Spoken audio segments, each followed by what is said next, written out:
Hello दोस्तों, आप सभी का स्वागत है आपके अपने यूट्यूब चैनल जे जे एजुकेशन पॉइंट में।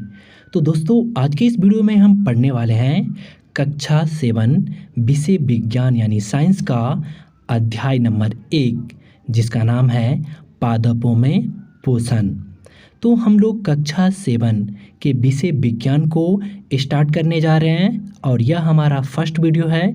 इसमें हम लोग अध्याय नंबर 1 यानी चैप्टर नंबर 1 को पढ़ने वाले हैं, जिसका नाम है पादपों में पोषण। तो हम लोग पादपों यानी पौधों में जो पोषण की क्रियाएं हैं उसके बारे में अध्ययन करने वाले हैं। तो चलिए वीडियो को स्टार्ट करते हैं, और अगर आपको ये वीडियो पसंद आए तो वीडियो को एक लाइक और चैनल को सब्सक्राइब जरूर कर ले। तो चलिए शुरू करते हैं।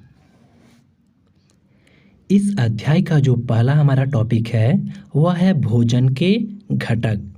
यानी भोजन के घटक के बारे में हम लोग ऑलरेडी क्लास 6 में पढ़ चुके हैं, फिर भी यहाँ भी दिया गया है तो हम यहाँ भी देखेंगे। तो देखिए, भोजन के घटक कौन कौन से हैं? तो कार्बोहाइड्रेट, प्रोटीन, वसा, विटामिन, खनिज, ये सभी जो है वह क्या है? तो भोजन के घटक है। इसके बाद अगला हमारा टॉपिक है पोषक। पोषक क्या होता है? तो देखिए, कार्बोहाइड्रेट, प्रोटीन, वसा, विटामिन एवं खनिज हमारे शरीर के लिए आवश्यक है तथा इन्हें पोषक कहते हैं। अब बताइए मुझे आप कि ये जो कार्बोहाइड्रेट, प्रोटीन, वसा, विटामिन एवं खनिज है या क्या है? तो ये भोजन के क्या है? तो घटक है। यानी इसका हम ऐसे भी डिफिनीशन दे सकते हैं, भोजन के घटक हमारे शरीर के लिए आवश्यक है तथा इन्हें पोषक कहते हैं।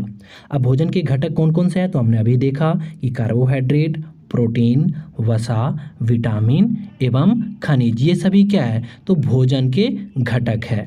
ठीक है, तो कार्बोहाइड्रेट, प्रोटीन, वसा, विटामिन एवं खनिज जो हमारे शरीर के लिए आवश्यक है, इन्हें हम क्या कहते हैं? तो पोषक कहते हैं।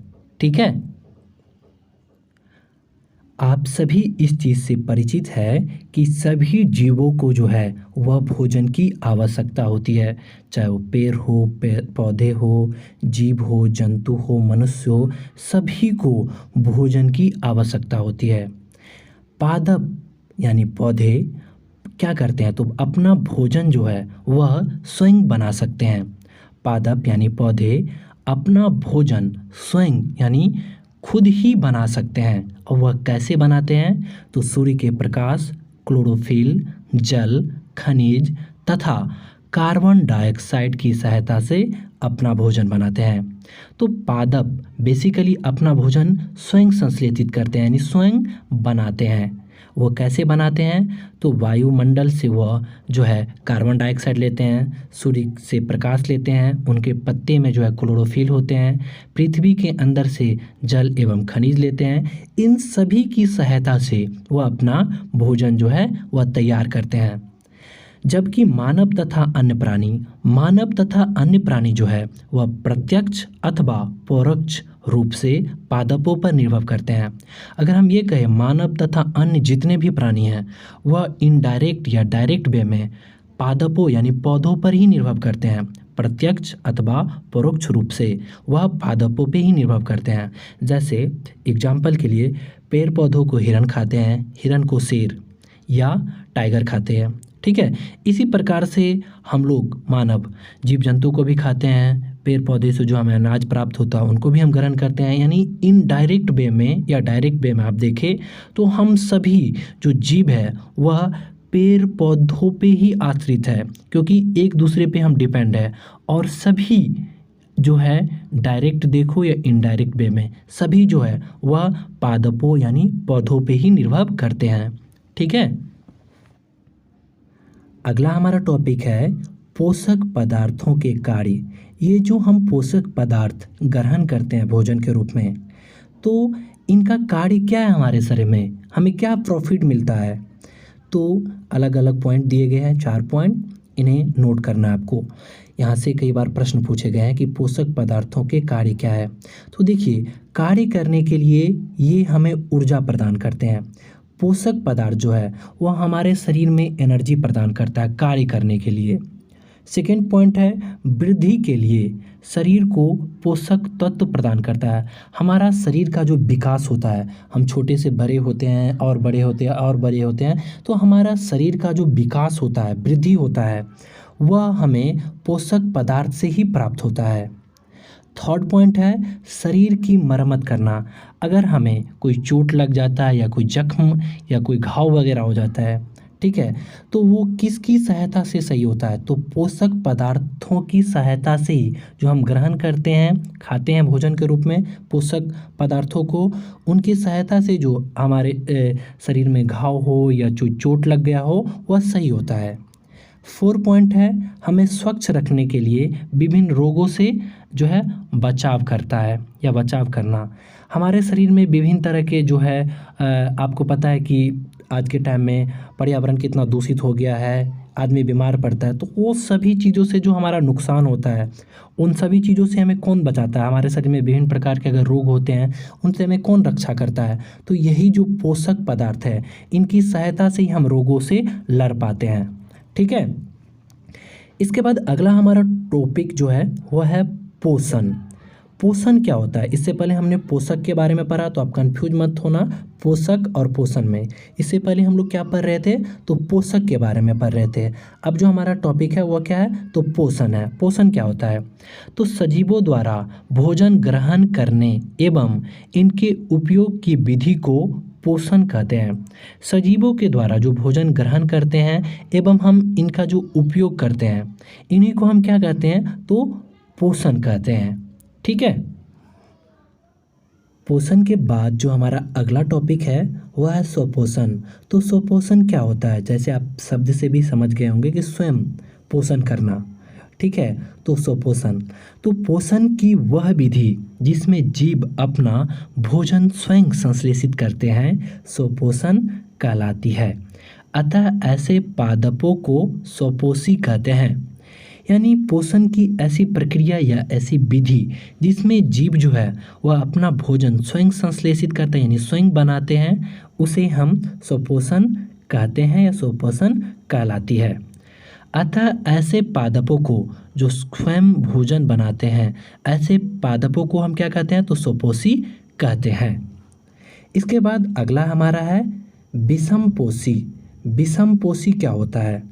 तो जंतु एवं अधिकतर अन्य जीव पादपों द्वारा संश्लेषित भोजन ग्रहण करते हैं, उन्हें विषमपोषी कहते हैं। जंतु एवं अधिकतर अन्य जो प्राणी है, जीव है, वह पादपों द्वारा संश्लेषित, पादपों के द्वारा जो संश्लेषित भोजन होते हैं उन्हें ही ग्रहण करते हैं। तो ऐसे जीवों को या ऐसे जंतुओं को हम विषमपोषी कहते हैं। ठीक है, इसके बाद अगला हमारा टॉपिक है प्रकाश संश्लेषण की क्रिया। तो प्रकाश संश्लेषण की क्रिया क्या होता है, इनको समझिए। तो पत्तियों पादप की खाद्य फैक्ट्रियां है। पत्तियों जो है, पेड़ पौधों में जो पत्ती होते हैं वह क्या है? तो किसी भी पादप की खाद्य फैक्ट्रियां होती है, यानी वो फैक्ट्री है।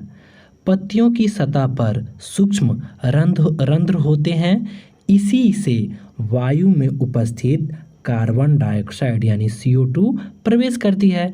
यह रंध्र द्वारा कोशिकाओं द्वारा घिरे होते हैं।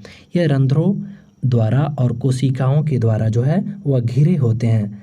ऐसे छिद्रों को रंध्र कहते हैं। ऐसे जो छिद्र होते हैं पेड़ पौधे में, उसे ही हम क्या कहते हैं? तो रंध्र कहते हैं। जैसे यहाँ पे आप इमेज में देखो, ये जो आपको छिद्र दिख रहा है, इसे ही हम रंध्र कहते हैं। ठीक है, पत्तियों में एक हरा वर्णक होता है। पत्तियों में आप देखोगे, जैसे इमेज में यहाँ दिख रहा है कि एक हरा वर्णक होता है जिसे क्लोरोफिल कहते हैं। ये जो आपको दिख रहा है, ये पत्तियों में इस तरह का कुछ हरा वर्णक होते हैं और इसे ही हम क्या कहते हैं? तो क्लोरोफिल कहते हैं। ठीक है, जिसे क्या कहा जाता है? तो क्लोरोफिल कहा जाता है। ठीक है, अगला हमारा टॉपिक है प्रकाश संश्लेषण, जो कि काफ़ी ज़्यादा इम्पोर्टेंट है, क्योंकि यहाँ से कई बार एग्जाम में प्रश्न पूछे जाते हैं। यहाँ तक कि क्लास 10th में भी यहाँ से प्रश्न पूछे गए हैं कि प्रकाश संश्लेषण किसे कहते हैं। तो देखिए, क्लोरोफिल सूर्य का प्रकाश कार्बन डाइऑक्साइड यानी CO2 एवं जल के द्वारा पेड़ पौधों के भोजन बनाने की प्रक्रिया को प्रकाश संश्लेषण कहते हैं। दोबारा समझ लेते हैं कि क्लोरोफिल सूर्य का प्रकाश, कार्बन डाइऑक्साइड यानी CO2 एवं जल के द्वारा पेड़ पौधों के भोजन जो बनाते हैं या भोजन का निर्माण करते हैं, इस प्रक्रिया को ही हम प्रकाश संश्लेषण कहते हैं। प्रकाश संश्लेषण का जो समीकरण है वो कई बार एग्जाम में पूछे गए हैं, यानी कार्बन डाइऑक्साइड प्लस जल जो कि सूर्य के प्रकाश में और क्लोरोफिल की उपस्थिति में रिएक्शन करके क्या बनाता है, तो ग्लूकोज प्लस ऑक्सीजन जो है वह मुक्त करता है। तो यह भी कई बार प्रकाश संश्लेषण का जो समीकरण है पूछा गया है। CO2 प्लस H2O रिएक्शन किसके साथ करता है, तो सूर्य और क्लोरोफिल की उपस्थिति में।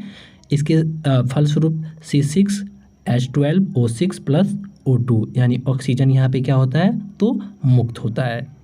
ठीक है। इसके बाद अगला जो हमारा टॉपिक है वह है शैवाल। शैवाल क्या होता है, तो इनको समझिए। तो गीली दीवारों पर तालाब अथवा ठहरे हुए जलाशय में हरे अवकंपी यानी काई जैसे पादप, आप काई जमे हुए देखे होंगे तालाबों वगैरह में, या जहाँ पे पानी रुका हुआ होता है, या दीवारों वगैरह पे भी आप देख सकते हो कि अगर बारिश का समय होता है और वहाँ अगर पानी अटकता है तो वहाँ पे काई जम जाता है। ठीक है। तो काई जैसे पादप देखे होंगे। यह सामान्यतः कुछ जीवों की वृद्धि के कारण बनते हैं। यह जो बनता है वह सामान्यतः कुछ जीव जो होते हैं छोटे छोटे, उनके वृद्धि के कारण यानी उनके बढ़ने के कारण इनका निर्माण होते हैं, जिन्हें शैवाल कहते हैं। जैसे आप इमेज में देख सकते हो कि ये पत्थरों पर पानी वगैरह जमता है बरसात के समय में और यह काई की तरह बन जाता है। ठीक है। वास्तव में इसे ही शैवाल कहते हैं। ठीक है। अगला हमारा टॉपिक है परपोषी। परपोषी क्या होता है, इनको समझिए। तो अमरबेल जैसे कुछ पौधे जिनमें क्लोरोफिल नहीं होता है अपना भोजन उस पादप से प्राप्त करते हैं जिस पर ये आरोहित होते हैं यानी निर्भर होते हैं, वह पादप परपोषी कहलाता है। अमरवल जैसे कुछ पौधे होते हैं जिनके पास क्लोरोफिल नहीं होता है। जो पत्तियों में क्लोरोफिल पाए जाते हैं हरे पत्तियों में, वह इनके पास उपस्थिति नहीं होता है। तो यह अपना जो है भोजन पादपों से यानी अन्य पादपों से प्राप्त करते हैं जिस पर ये आरोहित होते हैं यानी आश्रित होते हैं। जैसे यहाँ पे देख सकते हो कि अमरबल का ये पौधे हैं और इस पे आप देख सकते हो कि अन्य जो पौधे झाड़ी टाइप का बना हुआ, इनसे ही यह अपना जो है वो भोजन प्राप्त करते हैं, क्योंकि इनके पास क्लोरोफिल नहीं होता, ये अन्य पादपों से। ठीक है। इनके आसपास के जो पौधे होते हैं उनसे ये अपना भोजन प्राप्त करते हैं। अमरबेल जैसे पादप परपोषी को अमूल्य पोषकों से वंचित करते हैं, अतः इन्हें परजीवी कहते हैं।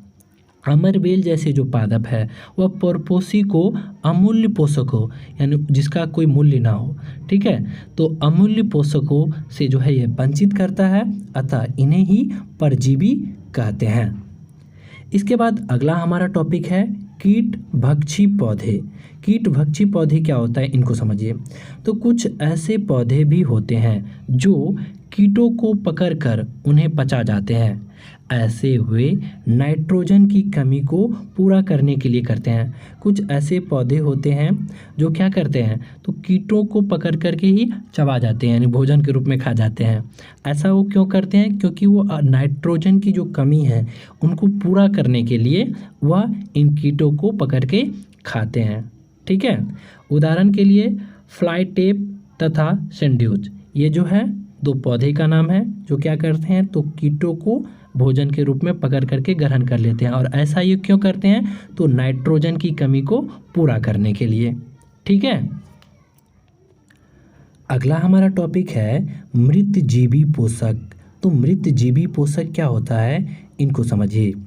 तो पोषण की वह प्रणाली जिसमें जीव किसी मृत एवं विघटित जैविक पदार्थ से अपना पोषण प्राप्त करता है मृत जीवी पोषण कहलाता है।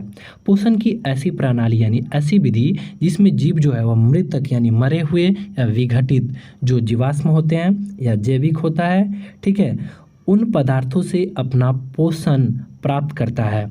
ऐसे जीवों को हम मृतजीवी पोषण कहते हैं या मृतजीवी पोषण कहलाता है। मृतजीवी पोषण प्रणाली का उपयोग करने वाले जीव मृतजीवी कहलाते हैं।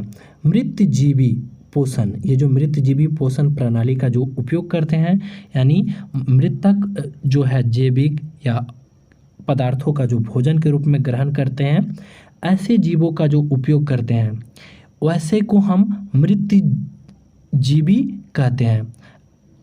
ठीक है, जैसे मशरूम हो गया, कवक हो गया, ये सभी क्या है तो मृतजीवी जो है जीव है।